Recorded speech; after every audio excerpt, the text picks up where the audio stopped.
ఆయన క్షమించడానికి ఎంత సిద్ధ మనసు గలవాడు. అందుకే మన పాప దోషం ఆయన ఏం చేస్తున్నాడంట, పరిహరించున్నాడు. నా దోషము కప్పుకొనక నీ ఎదుట నా పాపము ఒప్పుకొంటిని, యెహోవా సన్నిధిని నా అతిక్రమములు ఒప్పుకొందును అనుకొంటిని, నీవు నా పాప దోషమును పరిహరించున్నావు. మొదటి యోహాను 1వ అధ్యాయము 8-9 వచనాలు మనం చదువుకున్నాం. మనము పాపము లేని వారమని చెప్పుకొనిన ఎడల మనలను మనమే మోసపుచ్చుకొందుము, మరియు మనలో సత్యం ఉండదు. అంటే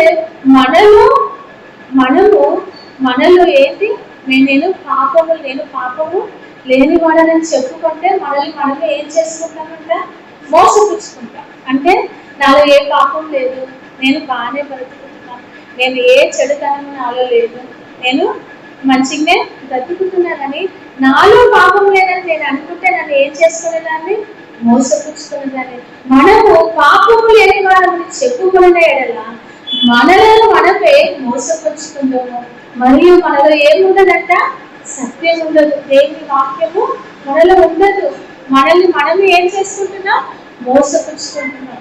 9వ వచనంలో మనం చూస్తే, మన పాపములను మనం ఒప్పుకొనిన ఎడల, అక్కడ దావీదు అంటున్నాడు కదా, నా పాపమును నేను కప్పుకొనక నీ ఎదుట నా పాపము నేను ఒప్పుకున్నాను, యెహోవా సన్నిధిలోనే నా అతిక్రమమును నేను ఒప్పుకొందును అనుకొంటిని, నీవు నా పాప దోషమును నీవు పరిహరించున్నాను. నా పాపాన్ని నేను ఒప్పుకున్నప్పుడు, నా దోషాన్ని, నా అతిక్రమములను దేవుని సన్నిధిలో ఒప్పుకున్నప్పుడు, ప్రభువా నీవు నా పాప దోషాన్ని నీవు పరిహరించున్నావు ప్రభు అని దావీదు అక్కడ పలకడం అనేది చూస్తాం. ఇక్కడ 9వ వచనంలో కూడా మనము పాపము లేని 9వ వచనంలో మన పాపములను మనము ఒప్పుకొనిన ఎడల, ఒకవేళ నేను పాపం లేని వాడని అనుకుంటే మనల్ని మనము మోసపుచ్చుకుంటాం.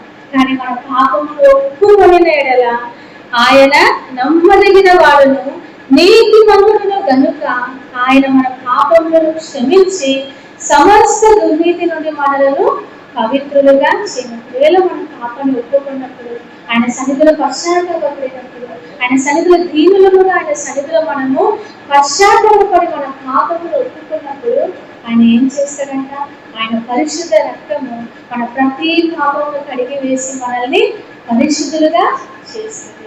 ఇదే 2వ అధ్యాయము, 1 యోహాను 2వ అధ్యాయము 12వ వచనంలో కూడా మనం చూస్తే, చిన్న పిల్లలారా ఆయన నామమును బట్టి మీ పాపములు క్షమింపబడినవి కనుక మీకు